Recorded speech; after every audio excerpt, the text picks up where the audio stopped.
Hello guys, তো তোমরা সবাই কেমন আছো? আশা করছি তোমরা সবাই খুব ভালো আছো আর আমিও খুব ভালো আছি। তো আজকে চলে এসেছি একটি নতুন ব্লগের সাথে। তো তোমরা তো সব কালী পুজোর ব্লগগুলো দেখেইছো, যারা যারা আগের ভিডিও দেখেছো।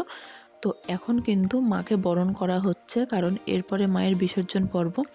তো এটা হচ্ছে আগের দিনের ভিডিও সন্ধ্যাবেলায়, যেহেতু ঠাকুর বিসর্জন হবে সেই জন্য লাইট ফাইট খোলা হয়ে গিয়েছিল।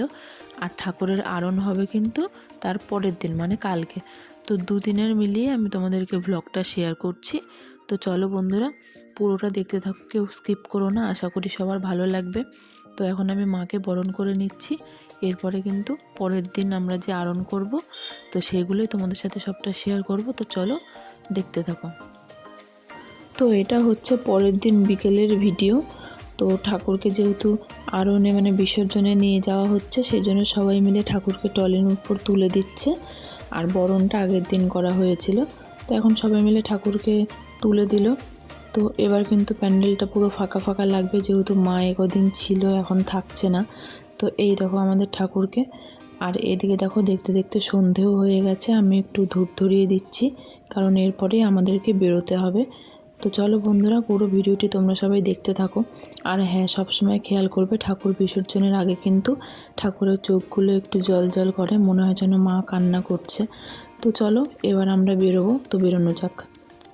এইদিকে কিন্তু আমাদের বক্স টক্স সব সেট করা হয়ে গেছে, আমরা এখনই বেরোবো। আর আমার মাম্মামকে দেখো, এত লাইটিংয়ের আলো টালো, ও কিন্তু সব এদিক ওদিক তাকিয়ে দেখছে। তো চলো বেরোনো যাক।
তো আমাদের ঠাকুর বিসর্জন হয়ে যাওয়ার পর কিন্তু আরেকটা ঠাকুর এসেছিলো, এই যে তোমাদের সাথে সেটাই শেয়ার করছি।